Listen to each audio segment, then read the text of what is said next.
Bueno, bienvenidos a todos una vez más a Unimagin.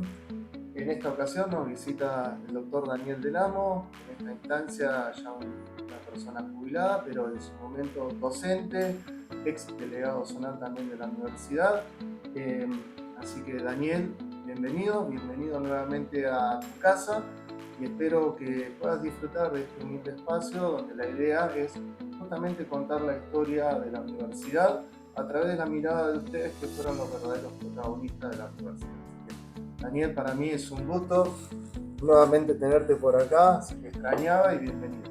Muy amable, gracias por la invitación, además porque, como vos decís, esta es mi casa, ¿no? Porque he pasado 35 años de mi actividad y básicamente con mucho afecto, ¿no? Porque casualmente yo me jubilé antes de la pandemia, entonces ahí vino un corte, a pesar de que seguí participando en el Consejo Zonal, era todo por Zoom.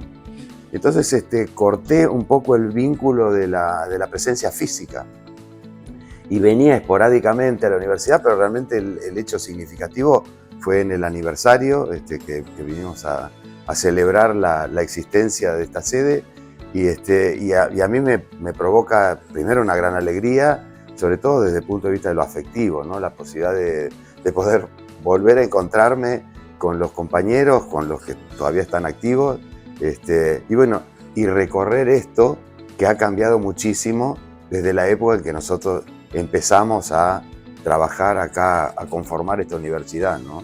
Sí, la historia justamente es contar esos inicios, pero hace un ratito, justamente cuando te estaba esperando, nos visitaste y se te notó esa emoción de vuelta de entrar a la universidad, y creo que es algo que nos hace trascendental en el tiempo a todos nosotros. Claro. Dejamos parte de nuestra vida acá adentro y cuando venimos de vuelta se siente, y es lo lindo de sentir esas emociones.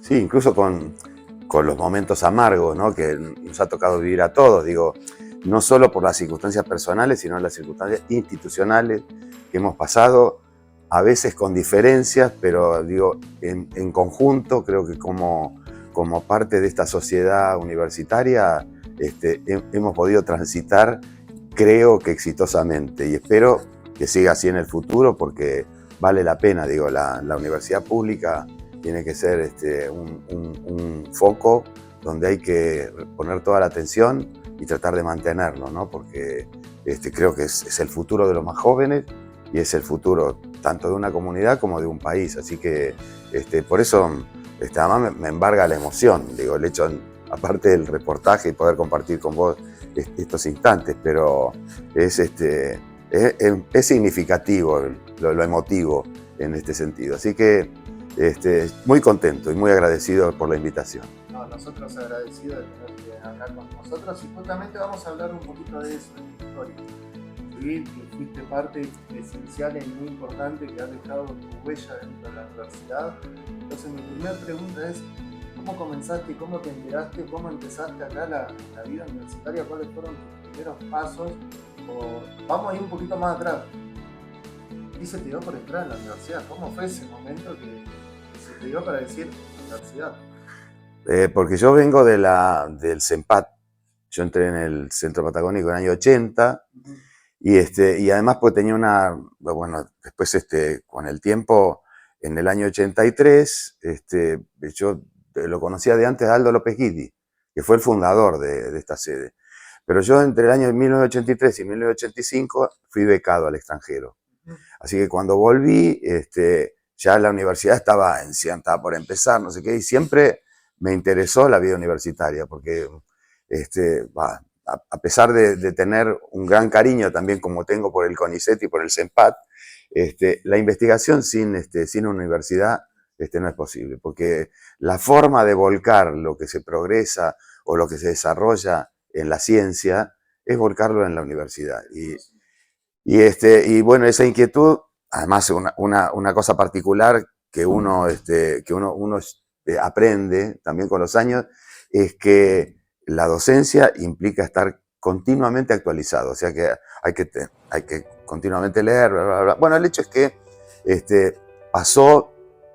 empezamos a tratar de ver cómo nos podíamos vincular más efectivamente. Yo me especialicé en fisiología, y el hecho es que ya se había armado, cuando yo volví de hacer mi maestría, ya se había armado la universidad con una carrera nueva, porque acá antes de estar la licenciatura en Ciencias Biológicas estaba una licenciatura, era una licenciatura en Ciencias Naturales que venía de herencia del IUT, de la transformación del IUT en la Universidad Nacional de la Patagonia. Y bueno, me convocó el doctor Baggio, que fue también mucho tiempo delegado zonal, en esa época lo designaba el rector, y él me convocó y me dijo, fue muy sincero, dijo, mirá, estamos armando una cátedra de fisiología, la carrera 9 es esta. Yo no tenía mucha idea, porque además venía de haber estado prácticamente 3 años en Estados Unidos, cuando el concepto de la educación y de los créditos y los tiempos de la duración de los cursos se miden por crédito, por unidades de crédito. Y venía con ese concepto, y casualmente esta nueva carrera que se quería implementar tenía, no en el ciclo básico, porque lamentablemente el ciclo básico era muy estructurado, pero en el ciclo superior era superador y se empezó a manejar el concepto de crédito. Y entonces eso me entusiasmó mucho, porque además yo estuve 1 año para terminar mi doctorado allá, y una de las condiciones de la universidad allá es que dé clase. Y bueno, también me fogueé mucho dando clases, sobre todo en los cursos básicos, en la parte de fisiología humana y animal. Y bueno, lo interesante fue que me dijo, mira, tengo una chica muy jovencita, dice, que se especializó en la parte de ecología vegetal, que fue mi hermana académica, mi hermana de la vida, Marina Stanganelli. Yo no la conocía, a Marina, y bueno, pero lentamente empezamos a armar la cátedra con la parte de fisiología vegetal y animal en conjunto. Lentamente la fuimos organizando, y armamos un equipo para mí excelente. Éramos, cuando hacía falta, el policía malo, el policía bueno. ¿Quién hacía de malo? Y normalmente quien hacía de malo era yo, y Marina era la buena, pero era divina. Así que hemos convivido mucho tiempo, digo, lamentablemente, bueno, se nos fue Marina, pero pero de conocerla, conozco a la familia, la verdad que es excelente. Claro, Persona humana increíble. Es más, hemos vivido, ella fue madre de 7 hijas, y hemos convivido con 6 de ellas, pues ya la primera había nacido, y después pero Marina nunca faltó, a pesar de estar embarazada, tener los partos, tener lo que fuera, pero ella nunca dejó la cátedra. Siempre no, la acomodamos. Bueno, hemos vivido una época, la verdad, excepcional, cuando además teníamos cursos de 40 alumnos, digo, no eran que eran cursos de 5 o 7, no eran pero muy abundante la cantidad de alumnos, y fisiología era una materia que un poco aglutinaba todo el ciclo básico. Así que era compleja. Es más, hoy todavía me encuentro con exalumnos y recién ahora me dicen, yo te tenía un miedo, porque después reconocen, no era por la persona, sino que la materia es muy difícil, es compleja, éramos exigentes, la verdad que exigíamos, creo que no nos equivocamos, porque ahora veo que la mayoría de los investigadores que hoy son muy exitosos en el CENPAT han pasado por nuestras aulas, y creo que hemos hecho un buen trabajo, porque esa formación básica sirve en el futuro. Digo, bueno, muchos de ellos ahora, como corresponde, se hacen posgrados, estudios continuos, así que eso fue muy bueno. Bueno, pero un poco para seguir con el relato, y ahí empecé con la cátedra. Inauguré también la misma cátedra en Trelew, y también la inicié en Esquel.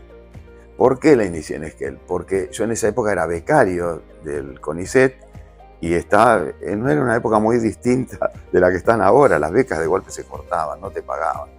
Entonces, tuve la posibilidad de, cuando vine acá, había abierto la posibilidad de que el delegado académico lo eligiera la propia sede.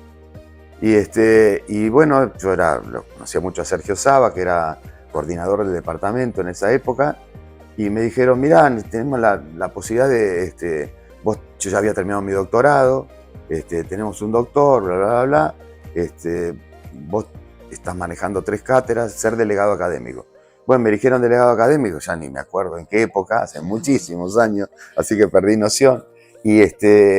Y fui a hablar en ese momento con la decana, y para ofrecerme, me dijo, te podemos ofrecer una dedicación exclusiva, pero te tenés que hacer cargo de las cátedras. Así que la remé, porque seguía con el CONICET, viajaba cada 15 días a Esquel, los viernes a la tarde, creo que viajaba, no, los jueves a la noche viajaba. Daba clase el viernes, el sábado al mediodía, y a la noche del sábado me volvía para Madrid. Una vez así cada 15 días. Y con Trelew también empezamos con la cátedra como jefe de trabajo, fue Marcelo Camesana, después Elena Gómez Fímez, que también me acompañó hasta que me jubilé acá en la cátedra de fisiología como auxiliar. Así que hemos armado un grupito que conformó todo eso.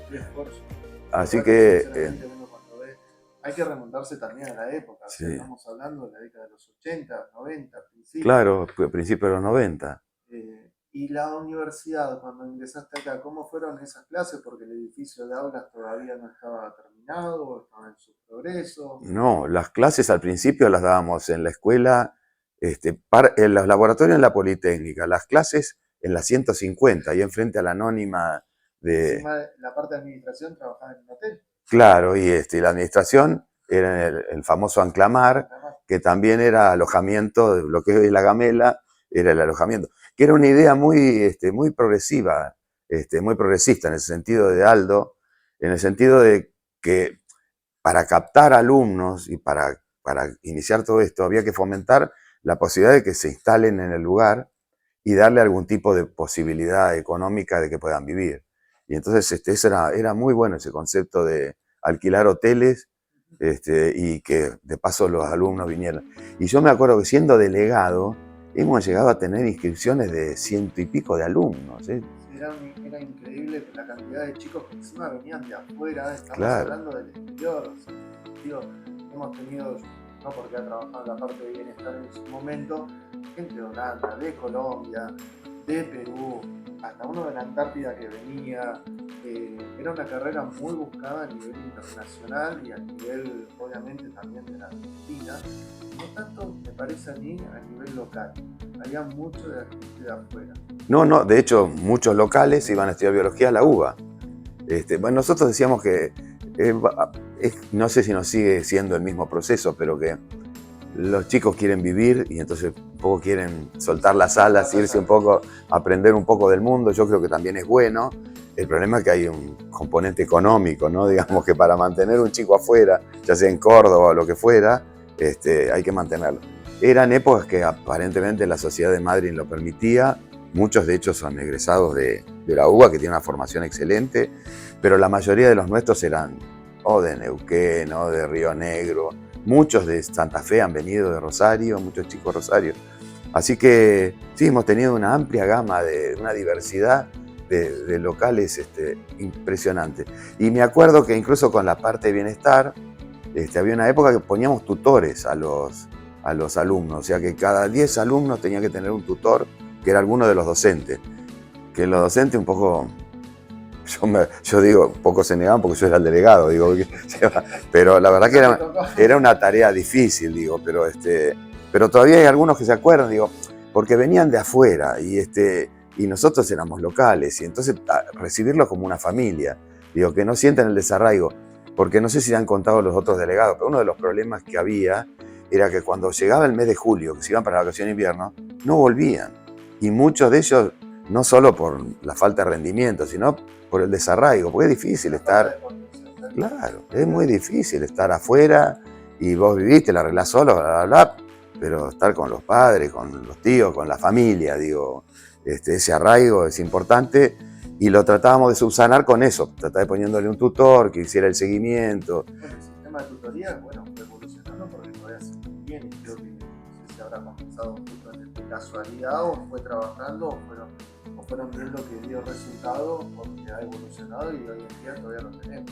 Pero supongo que a nivel institucional, acá era bien local, porque a nivel local Aldo fue en ese sentido un personaje muy, muy claro, porque él decía que, por ejemplo, para vivir en La Gamela o vivir en el Anclamar, había que tener rendimiento académico. Entonces había alguien, Silvia Famulari, que estaba en esa época, había un seguimiento de cómo era el rendimiento académico. Y a su vez ellos tenían un fondo, porque la universidad no nos mandaba plata para La Gamela, que se autosustentaba, había parte de lo que se conseguía de la delegación, pero ellos mantenían parte de, no quiero ser vulgar, pero digamos los vicios, digamos, determinadas cosas que era un fondo y las chicas se lo administraban, había que comprar detergente, cosas de limpieza, bla, bla, bla, que faltaban y se hacía con ese fondo, ¿no? O había que comprar una manta o pintar algo en La Gamela y con ese fondo se aprovechaba y se compraban lockers, una heladera de golpe, con fondos genuinos. Hasta que a mí me tocó como delegado zonal, ya después fui delegado zonal. Bueno, vamos, no te me adelanté, pero contame justamente esa parte. Y después volvemos. Sí.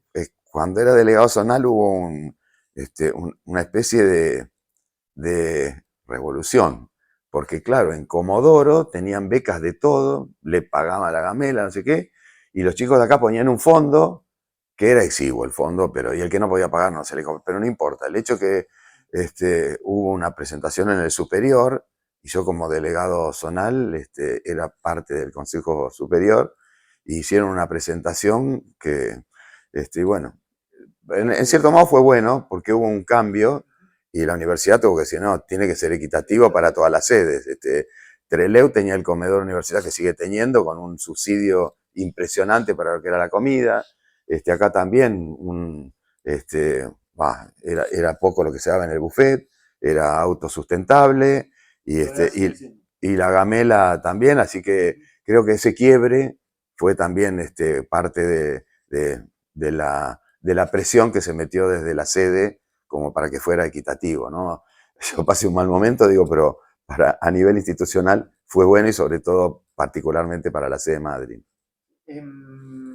Vamos a volver un poquito para atrás porque justamente hablamos de lo que era, y está bueno contar esto porque hoy en día se ve toda una estructura, toda una institución, ¿sí? Y no se ve todo el esfuerzo, que está bueno que se cuente porque creo que muchos estudiantes obviamente siguen una lucha de progresión y demás, pero no saben valorar o no ven todo lo que costó realmente. Hoy en día no digo que es un privilegio, porque estamos lejos de ser una institución muy grande, pero sí que la institución ha avanzado y creo que también es bueno valorarla y contar estas cosas, que antiguamente se tenía que estar, para estudiar una carrera, los chicos tenían que recorrer diferentes lugares, diferentes distancias, se hacía parte de la práctica en un lugar, laboratorio en otra, la parte administrativa en otra, y después cruzar quizás en diferentes espacios. Hoy en día tenemos todo acá. ¿Cómo fue en la construcción? Porque viste también el inicio del edificio, de la evolución. ¿Cómo fueron esos progresos que vos fuiste notando hasta tu momento? Sí, hasta que se abrió este edificio, que es la parte que ahora también está ampliada. También encima de Madrid en esa época era totalmente distinto. Claro. Hay que trasladarnos a los años 80, a la década de los 80, para que también reconozcamos cómo estaba Madrid. Madrid no estaban los hoteles, lo único que había era el CEPAT que estaba al lado, claro. Era todo Médano, lo más cercano estaba si no me equivoco, el ACA, el camping. Claro. Nada más. Estaba el camping municipal acá enfrente, que era también, después terminó siendo un aguantadero eso. Pero no, lo visionario fue también el intendente en ceder este terreno, el ingeniero Sala, porque... ¿Eso fue una presión? ¿Cómo fue que cómo fue esa parte de la negociación? No, en profundidad no la conozco, creo que Baggio la debe conocer más profundamente, pero también ahí estuvo la manito de Aldo López Guidi, que dijo, esto es un médano, lo vamos a transformar en un bosque.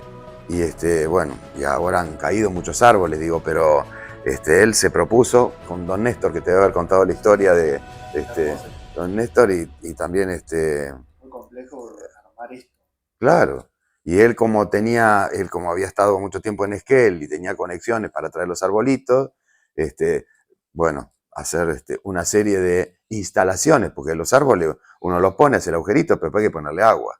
Y de dónde sacamos el agua, porque acá no había tanta Y agua. aparte toda la napa de agua salada, o sea, Claro. mantenés, Y bueno, y cómo ser cuidadoso con el agua de reuso, y cómo limpiar los pozos, porque no había cloacas, etcétera, etcétera. Así que él fue un visionario, y creo que eso fue importante, porque lo que le dio fue la garantía de que la universidad pública no iba a usar el terreno como para otros fines, sino que le puso un pulmón verde muy importante a Madryn, que era lo que se buscaba en esa época, cuando era crecimiento, había también mucha occidentalización, digamos, de lo que sería colonización, y poner verde donde era Médano.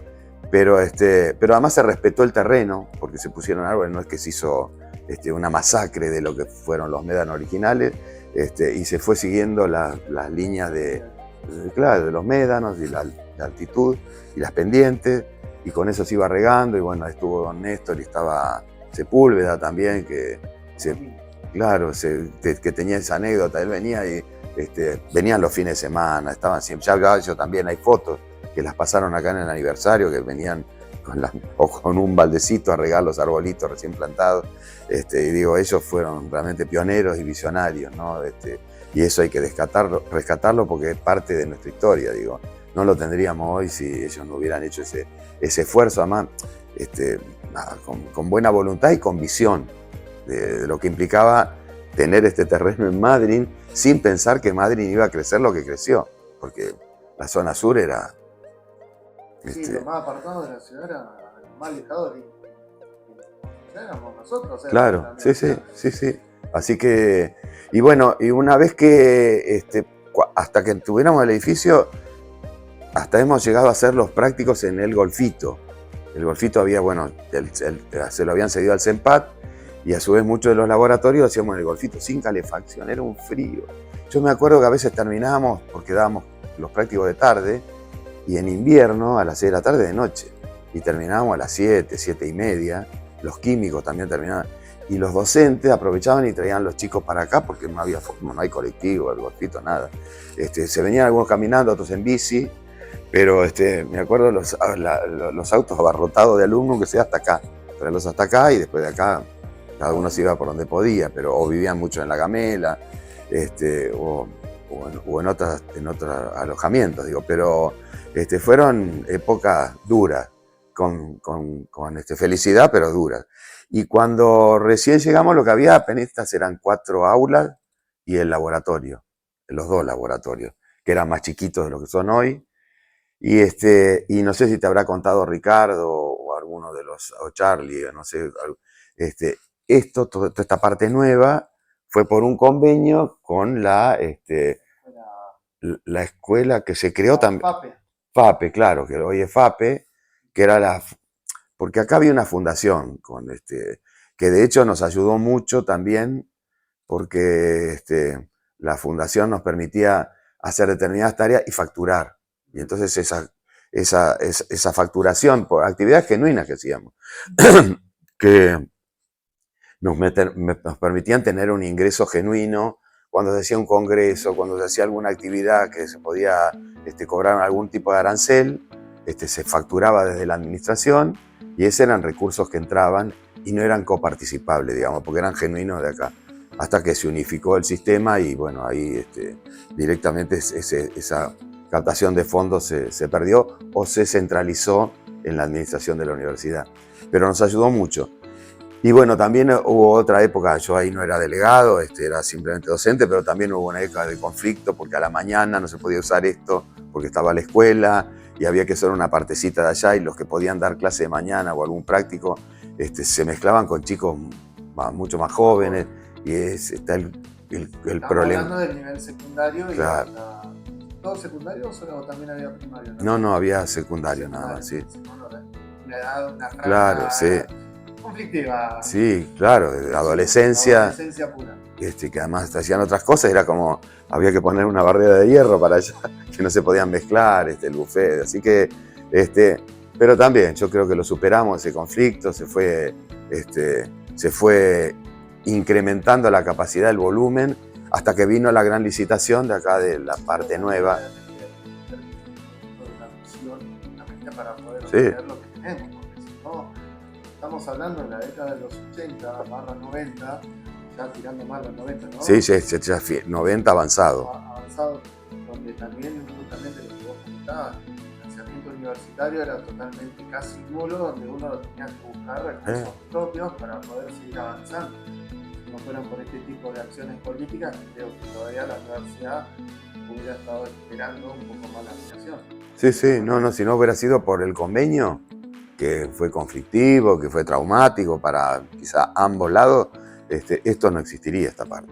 O la licitación hubiera salido para hacer aulas, pero no estaría el auditorio, no estaría la biblioteca, que fue también una gran gestión de Baggio, ¿no? En ese sentido de la visión de disponer de un lugar que realmente es de excelencia, ¿no? Y todavía perdura, por suerte veo que se mantiene, así que la verdad que es un gran orgullo haber podido utilizar eso, ¿no? Y eso nos dio también la facilidad de otro también de los conflictos potenciales o reales que hubo en esto, que fue la carrera de jurídica, de abogacía, porque se creó como escuela. Escuela de Derecho. Exactamente, me acuerdo que yo era conciliario y también era la puja de que si se creaba la escuela, no se creaba, de dónde salían los fondos, de dónde iban a salir. Bueno, se creó en Comodoro, pero después como las sedes no van a tener. Y yo creo que el hecho de tener un auditorio facilitó la posibilidad de que se inscribieran 150 potenciales estudiantes de Derecho y tener un lugar donde dar las clases. Así que eso también facilitó, y de hecho fue una de las carreras más voluminosas en el número de alumnos, ¿no? Todavía se mantiene. Se mantiene, claro. Y también una de las facultades que, si no, bueno, ahí es la pregunta de la visión tuya como delegado académico, la parte de delegado. La Facultad de Ciencias Jurídicas, lo que uno ha notado, es la carrera que más ha evolucionado, brindando más oferta académica. Sí. Hoy en la sede contamos con 4. Y ahí justamente te quería hacer la pregunta con respecto a la visión que vos tenés de la Facultad de Ciencias Naturales, porque se mantiene siendo, uno siempre dice, la perla linda de la ciudad, porque tiene algo único e inigualable en el mundo para mí, que es la ubicación geográfica donde está la universidad, que tiene el laboratorio natural más grande del mundo a menos de 50 metros, Sí. Cruzando acá una calle y ya te encontrás con la naturaleza pura, y el Centro Nacional de Investigación acá al lado. Es una de las facultades que para mí tiene un potencial muy grande, que quizás, no sé si está en su máxima esplendor o posibilidad de seguir creciendo. No sé cómo. Tu parte, obviamente, vos viste todo el desarrollo, pero me gustaría ver tu visión con respecto a la facultad. No, yo creo que tendría que haber crecido significativamente mucho más, sobre todo por el aporte que hacen muchos, que han hecho muchos y siguen haciendo, supongo, muchos docentes que son investigadores del CONICET, que nos dan ese know-how como para estar totalmente actualizados. Acá, Naturales, a pesar de que muchas de las otras sedes que no tienen esa capacidad de recurso humano, tienen 4 o 5 carreras, aunque sea tecnicaturas, digo, la educación superior, independientemente, yo digo, además yo soy un convencido de que la abra Pedro, José o quien fuere, mientras haya educación y se incremente la oferta, es bienvenida, porque es para bien de la comunidad, para bien del individuo, y ese individuo a su vez multiplica en su comunidad esa capacidad que adquiere a través de la formación, sea a nivel de pregrado, a nivel de grado o de posgrado, de cualquiera de ellos. Digo, tarde o temprano eso se vuelca en la comunidad, en la sociedad. Así que, digo, también es una puja que hay en la distribución, no sé esto cómo afectará a la visión de esta entrevista, digo, pero la puja entre sedes sigue estando, yo qué sé, me parece que Naturales tendría que haber sido siempre, de hecho en nuestra época cuando estábamos activos era el bastión, sacamos doctorados pero como si fueran ramilletes de flores en primavera, digo, hemos creado muchísimo, nos costó mucho poder imponer el doctorado en la Universidad de la Patagonia, porque la decisión se tomaba en Comodoro, entonces nuestros alumnos, ¿qué hacían? Iban al Comahue, tenían acá los profesores asesores, tenían los directores, tenían los recursos, y el Comahue otorgaba títulos de doctores, y nosotros acá haciendo el tamborcito, esperando, hasta que indudablemente primó la cordura, y se armó, porque como la facultad está en Comodoro, es la facultad la que tiene que autorizar el posgrado, y como en en toda distribución de las cosas, también depende de los votos, de la cantidad de aportes que uno le ponga a las decisiones políticas de una facultad, ¿no? Aunque parezca raro que la academia dependa tanto de eso, pero es la realidad. Es la realidad que dependemos de un presupuesto y dependemos de la capacidad de gestión y fuerza que tenga, sobre todo en una universidad democrática, digo, un cuerpo colegiado. Es así, los votos mandan, así que... Sí, tal cual. Y justamente, bueno, lo que uno tiene que, como bien mencionar, para mí creo que es fundamental eso, dejar de lado las cuestiones personales, de nombres, o sea, de egos, y uno siempre lo que dice, o sea, mi frase es, las personas van y vienen, lo que tiene que prevalecer es la estructura, y la estructura es lo que tiene que evolucionar o tratar de que uno aporte ese granito de arena para que esto crezca como ha crecido a lo largo de estos 40 años. Volviendo un poquito el tiempo atrás, fuiste delegado académico, y ¿cómo te llegó el momento para decidir, bueno, cómo fue la propuesta o la decisión para decir, bueno, delegado zonal? Eso fue mucho tiempo después, ¿no? Porque yo recién fui delegado zonal en el 2006 y creo que estuve hasta el 92, 93 como delegado académico. Después siempre participé en la vida universitaria porque he participado en todo tipo de órganos colegiales y colegiados. Digo, estuve en lo que antes se llamaba consejo académico, que hoy son consejos directivos. Estuve como representante de los docentes en el consejo, si bien como suplente, en el consejo superior. Pero desde los inicios fui miembro del el CIUMPAD, que es el consejo de investigaciones de la universidad. Porque, bueno, yo tuve la suerte de tener un doctorado ya terminado y ser parte además de la carrera del investigador. Perdón que te interrumpa. Suerte no, porque te lo ganaste. Hay una Bueno, realidad. yo qué sé, digo, a No es veces... suerte tener un doctorado. No, Eso digo... uno lo logra por mérito propio, por esfuerzo propio, y no por suerte. Perdón que interrumpa. No, pero digo suerte en el sentido del tiempo y el espacio, ¿no? Que a veces uno tiene, claro, uno tiene esa condición. No, pareciera que suerte tener el doctorado. No me costó mucho, porque además yo lo hice en el extranjero y realmente hay que llevarlo adelante, ¿no? Digo, reviviendo lo que comentábamos del desarraigo, digo, el último año yo la beca de maestría me la dio el CONICET, me fui con mi familia, tenía 3 hijos, bueno, terminé la maestría, pero el doctorado me tuve que ir solo un año, porque se me acababan los plazos para defender el doctorado, y para llevar a mi familia no daba, así que es un esfuerzo, digo, y se siente el desarrollo, a pesar de que uno es grande, que podíamos hablar por teléfono, aunque sea una vez por semana, pero bueno, son cosas de la vida y particulares, digo, pero la cosa es que la delegación zonal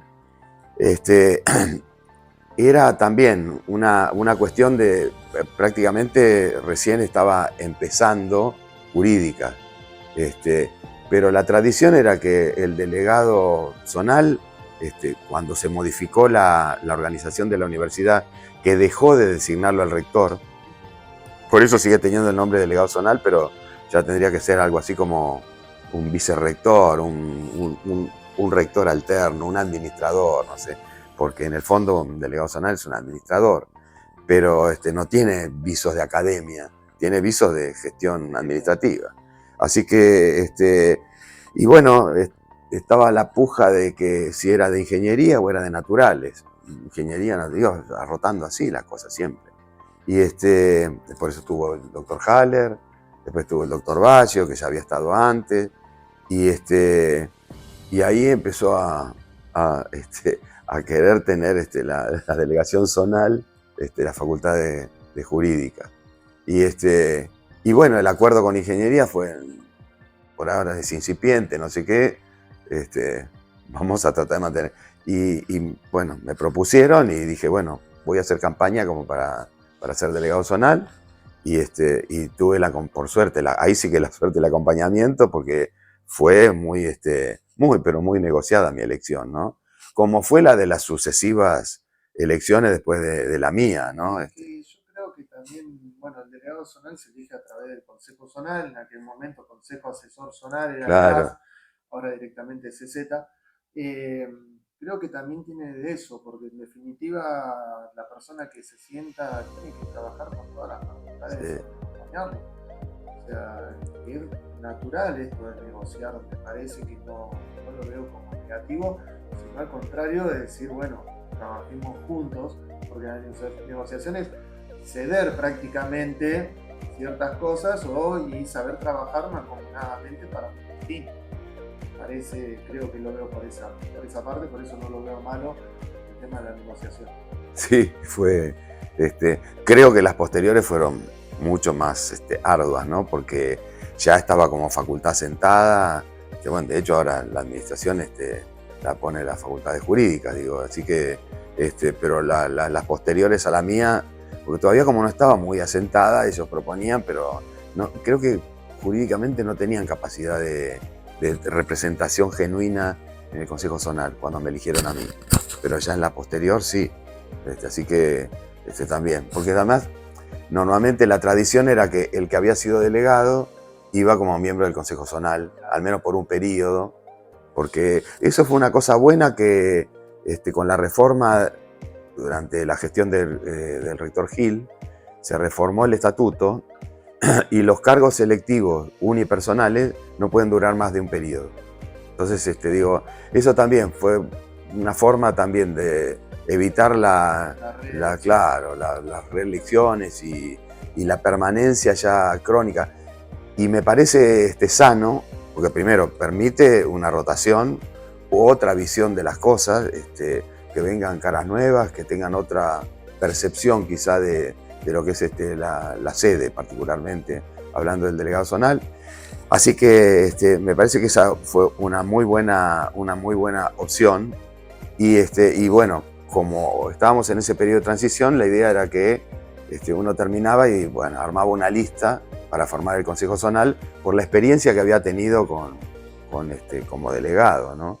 Y tu gestión, ¿en qué se basó prácticamente para tener una edición, para contar justamente? ¿Y cuáles fueron tus desafíos que te pusiste cuando iniciaste? Que me imagino que como todo, uno tiene una planificación, un proyecto, una idea, al margen de que se pueda concretar o no se pueda concretar, y vamos a ver justamente lo que a vos te pareció que lo pudiste concretar y lo que te faltó concretar. Por una cuestión también, a veces en una entidad pública 4 años es poco tiempo y 4 años a veces es mucho. ¿Sí? Tiene esa, como yo siempre digo, es un cuchillo doble filo. Porque justamente al depender de tantas partes, es muy difícil concretar una idea tan rápidamente o en los plazos que uno pensaba. Entonces, ¿cuáles fueron tus visiones que tenías como objetivo como delegado zonal?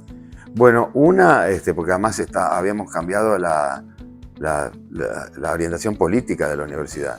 Era seguir con eso, ordenarla, porque la verdad que la universidad venía de un despojo, era un desorden administrativo, y así como pasaba en Comodoro, nos pasaba a nosotros. La primera era ordenarla administrativamente, lo que pasaba en la sede, tanto en la gamela como en las instalaciones.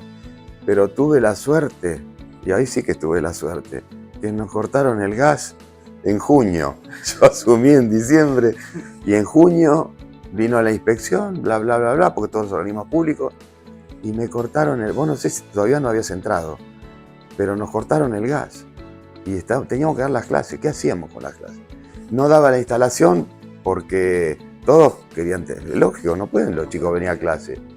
Entonces teníamos que dar clases en horario de 11 a 1, a la tarde, cambiar los días. Unos días venían los administrativos, una cosa de lo que propuse era de determinadas áreas, por ejemplo, alumnos, bueno, vengan lunes, miércoles y viernes, porque no daba, porque indudablemente estaban en la gamela todos, cada uno quería tener enchufado su calaventor, y boom, boom, José, pobre, corriendo de un lado para otro, los fusibles, y bueno, eso nos duró 4 meses, y ahí también, por eso debo reconocer que tuve la ayuda del rector, a pesar de que tuvimos diferencias al principio, porque los muchachos de Derecho, en la primera reunión de acá que hubo del del Consejo Superior, creo que fue en el mes de marzo, hicieron una alzada, no sé qué, los acusaron de chorro, de ladrones, no sé qué.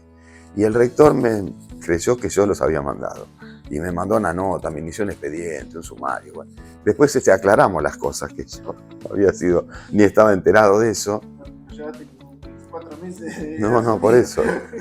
Y bueno, la cosa es que después de superar ese avatar, aclaramos las cosas y una secretaria administrativa, la verdad que me facilitó la posibilidad de conseguir los fondos. Hicimos ¿qué había que hacer? Había que poner un gasoducto nuevo, todo ese gasoducto que va por el costado.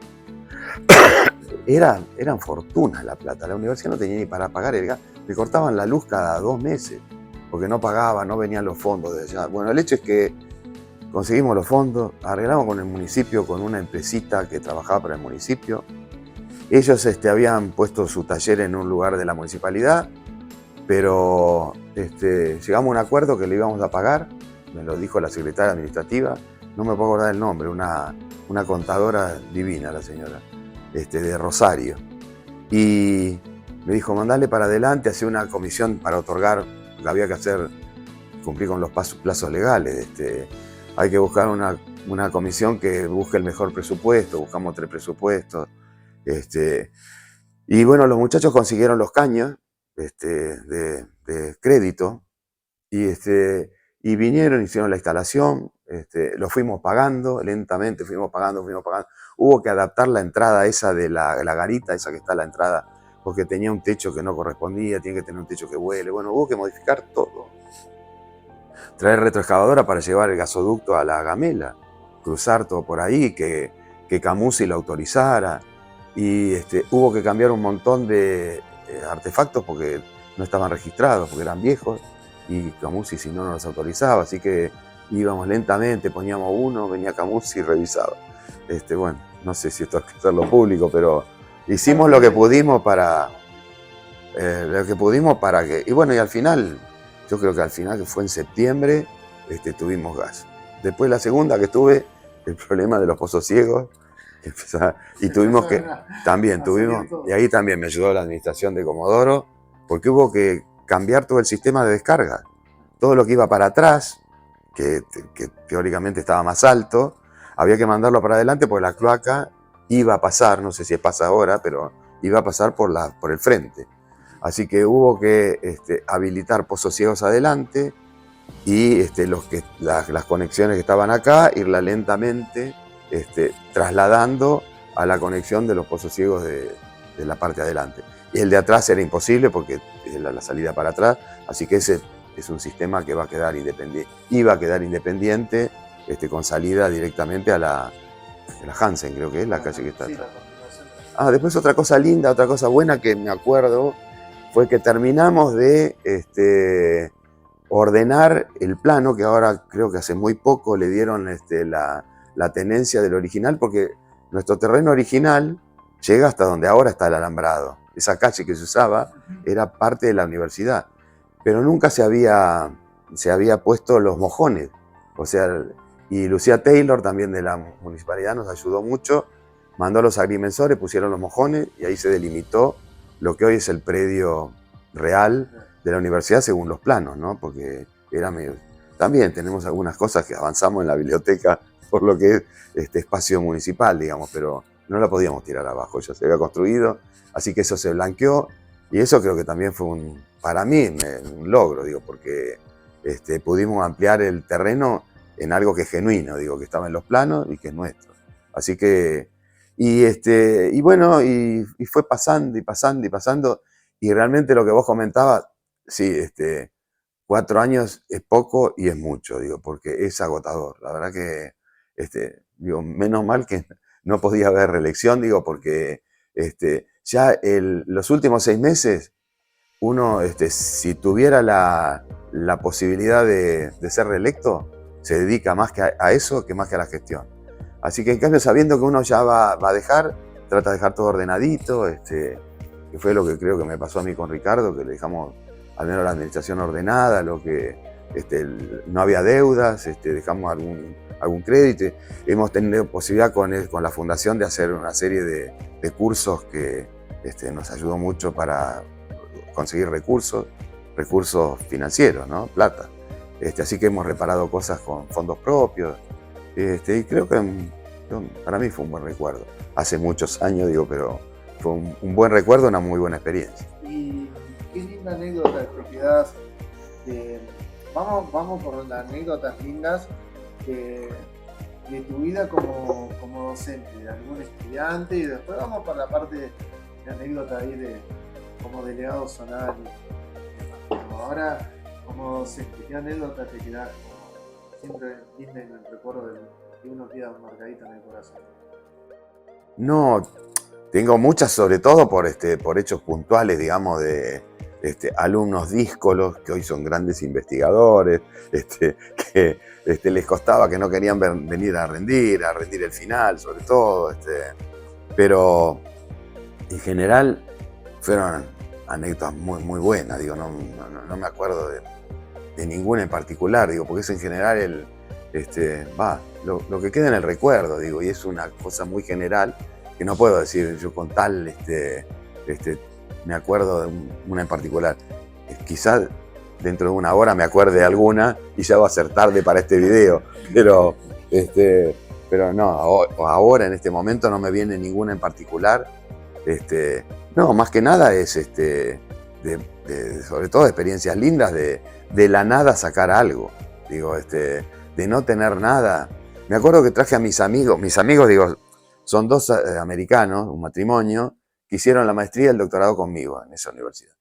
Y ellos vinieron a pasar con mi director, que aunque era mi director de tesis, el gringo, vinieron a hacer una pasantía de 3 meses.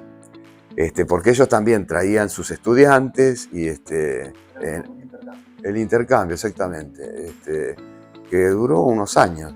Y también, bueno, con eso armamos un curso de posgrado muy interesante, que vinieron del Comahue, vinieron de Mar del Plata, graduados, no era para graduados. Y ellos también, los gringos, a pesar de que tienen toda la tecnología y todo, yo aprendí a hacer aparatitos de la nada. Porque, bueno, el que fue nuestro profesor, también un hombre grande, pero con 2 cablecitos, con 3 cosas, no sé qué, un soldador, él siempre decía, cualquier laboratorio de fisiología tiene que tener un tallercito.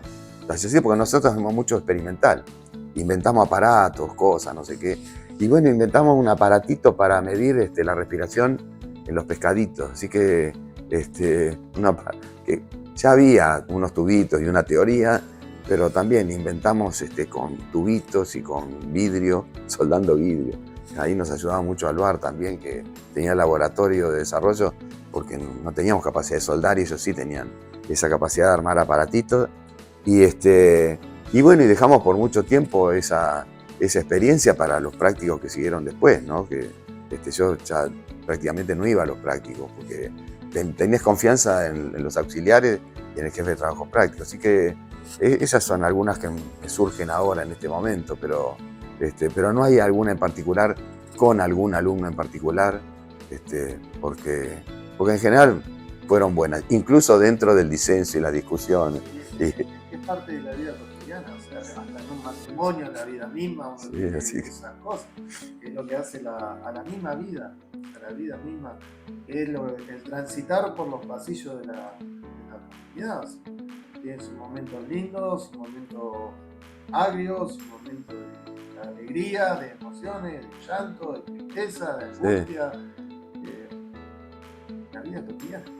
Sí, y no, y sobre todo vienen recuerdos, digo, de colegas que ya no están, de Ángela, de Susana, con las cuales hemos compartido muchas horas de trabajo en equipo, incluso con disidencia, digo, porque éramos todo el ciclo básico y bueno, a veces eran reuniones muy, muy, muy largas y conflictivas, que no se quedaba en nada, pero era el grupo más que nada de los biólogos y de fisiología, de filosofía, con el otro grupo de las exactas, que eran los químicos y los físicos, digo, pero como docente me llevo realmente lo mejor.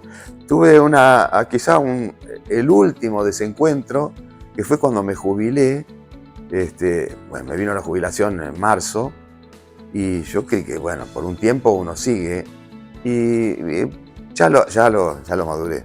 Pero me causó dolor porque vine contento a contarle a la delegada, que era Marian, que me había salido de la jubilación. Ella era además mi jefa de trabajos prácticos. Y le digo, Marian, tenemos clase de consulta en 2 o 3 días. Y Marian me dice, no podés, te jubilaste. Todo el mundo sabía que me había jubilado. La universidad ya sabía que me había jubilado. Yo no sabía, porque no me había llegado la notificación. Y de hecho me enteré porque me encontré con un agente del ANSES. Y dice, ¿cómo no va a averiguar? Si a usted en enero le dijeron que estaba resuelto el trámite. Sí, me dijeron que me iban a mandar un telegrama para que me presente, pero era marzo y no sé si fue el 3 o 4 de marzo, me fui al ANSES. Y me dicen, sí, ya te salió, bla, vieron los papeles. Y bueno, así que tuve un tiempito que se lo comenté a la rectora, pero no sé de dónde fue el origen de eso. Que no porque los seguros, que no porque no sé qué. Y no me pude despedir de mis alumnos porque tuve ese momento. Pero ya lo maduré, ya está, ya pasó. Así que, pero me gustaría en algún momento encontrar cuál fue la génesis de ese, no podés dar una clase de consulta. Aparentemente era por los seguros, porque no sé qué, porque no tenía una designación, pero bueno, no importa, ya está, ya pasó. Claro, por eso ya está. ¿Qué voy a hacer? La universidad cumple 40 años. Así es. ¿Cuál sería, aparte del recuerdo que te trae, que lo hemos visto en las emociones que te trae al entrar acá, cuál sería el mensaje para las generaciones actuales, para los que van a venir? Porque como sí, seguimos insistiendo. Las personas van y vienen, pero la estructura es lo que se mantiene y va a venir nuevas generaciones. Mirá, yo la verdad que no quiero volver a los lugares comunes, pero es bueno, me parece, que rescatar, sobre todo cuando se recibe, ahora que están las tutorías, que esto no salió de una flor. Esto tiene historia, es bueno contar y para cada tanto pasar el videíto de cómo empezamos y qué es lo que somos hoy, y rescatar algunas cosas buenas que hoy no se están teniendo en cuenta, que por ejemplo las relaciones humanas. Digo que me parece que hay que dejar un poco de lado las fricciones que puede haber entre facultades, por ejemplo. Y en el fondo las pujas estas de facultades son por distribución de recursos. No es por un problema ideológico, un problema académico, de visiones, que cambia lo que puede ser la concepción ideológica de la ciencia o la tecnología. Es un problema de poder, de ver quién tiene un pesito más, un pesito menos, sobre todo en épocas de miseria. Así que el mensaje que yo diría era que esto tiene que seguir creciendo, que hay que tratar de ser lo más maduro posible en las negociaciones y bueno, y para los estudiantes que fue una de las cosas que dije cuando asumí, ¿no? Que tratemos de ponernos la camiseta, con más o menos convicción, pero una vez que uno se pone la camiseta, empieza lentamente a agarrarle ese gustito, ese sabor, ese aroma que tiene la universidad y empieza a hacer cosas, y cuando las cosas salen bien, uno ve que se mira la camiseta y la tiene puesta. Porque una vez que salen bien y te la pones, no es el mismo sabor de haberla sudado para conseguir ese logro. Así que yo diría eso, y que los estudiantes traten de poner el corazón, porque es el Estado que les está poniendo un montón de recursos para que ellos sean mejores personas y mejores profesionales. Se viene, para ir cerrando un poco la nota, esta hermosa nota, me encanta, te agradezco nuevamente que hayas venido, que te hayas sumado. La universidad está transitando también un año lectivo, ¿sí? Donde se van a elegir rectores, delegado zonal o rectora. ¿Y cuál sería también ese mensaje para las próximas autoridades? Para mí, sobre todo lo que es más difícil llegar a eso, sobre todo para el rector, pensar que es una universidad que tiene una serie de sedes y que es lo que llamaríamos dentro de la provincia una universidad federal, porque hoy somos totalmente, en mi época teníamos también sede en Tierra del Fuego, ¿no? Entonces era ya más lejano, era otra cosa. Pero ahora somos Chubut y el rectorado sigue estando en Comodoro y hay que pensar que, bueno, que las sedes también existen y que todo eso hay que considerarlo en lo que es un programa de desarrollo de la universidad. Y a nivel de la sede, pensar que también es parte de una estructura que es federal en la provincia de Chubut y evitar el egoísmo de decir nosotros somos los mejores porque realmente no suma. Entonces pienso que la propuesta primero tiene que ser esta, para el que se postule, bueno, que todos nos pongamos la camiseta, porque si no nos ponemos la camiseta estoy pensando en qué camisita me voy a poner, pues, porque es mía, es difícil. Es difícil porque después se torna muy difícil en el tiempo consensuar determinadas cuestiones que llevan a que los logros no se consigan con la facilidad que se conseguirían si hay consensos mínimos con una concepción similar, semejante, digo. Así que ese sería mi mensaje de altruismo para el que se postule y a los que lo elijan, ¿no? Sobre todo a los que lo elijan, que lo tomen con convicción, digo, porque por hecho, si me metieron en el Consejo Zonal, a veces lo toman como forzado, porque y no, y tiene que ser con alegría, eso es participar. Digo, ¿qué es lo que yo me llevo de esta universidad? Digo, participé en órgano colegiado que se te ocurra. Y bueno, y siempre de algo aprendí, algo de eso aprendí, me llevé la experiencia y a pesar de las amarguras que uno se lleva volviendo de Comodoro con plena nieve o teniendo que comerse la noche en Comodoro porque el colectivo no sale y esperar a las 6 de la mañana que salga un colectivo. Y bueno, todas esas cosas finalmente son positivas. Para cerrar este hermoso espacio, esta hermosa charla, y del cual particularmente te agradezco porque fuiste también mi primer jefe dentro de la universidad, empecé contigo. Gracias sobre todo por acompañarme y guiarme en mis primeros procesos dentro de la universidad. Si yo te nombro Universidad Nacional de la Patagonia San Juan Bosco, sede de Puerto Madryn, ¿qué representa para vos? Y una parte de mi vida, 35 años de mi vida fueron, no, realmente con sentimiento, fue mi vida, por eso digo, se diluyen, cuando me dicen algún ejemplo de como docente, se diluye en todo ese gran concepto que tengo de la parte de mi vida que pasé en esta sala, a pesar de que no teníamos un lugar físico, recién al final pudimos tener una oficinita ahí de fisiología. Yo tenía mi oficina en el CENPAT, pero mi vida fue acá. Es verdad que mi vida científica la desarrollé en el CONICET, pero en mi vida académica fue realmente acá, donde crecí con los compañeros docentes, con los alumnos, con los auxiliares. Así que eso es parte importante de mi vida. Bueno, Daniel. Un gusto. Doctor, bienvenido a su casa. Muchísimas gracias por el tiempo, por el espacio. Espero que te hayas sentido a gusto y agradable y feliz de estar nuevamente acá. Y a todos, bueno, les agradezco obviamente el espacio, el tiempo. Espero que nos sigan acompañando y nos sigan por las redes sociales. Nuevamente, doctor, le dejo las últimas palabras para el cierre. De mi parte, los invito a que nos sigan siguiendo por esto, por lo que es justamente contar la historia de la universidad a través de la mirada de los protagonistas. Este fue un programa más de Unimadryn. Doctor. Bueno, muchas gracias por la invitación.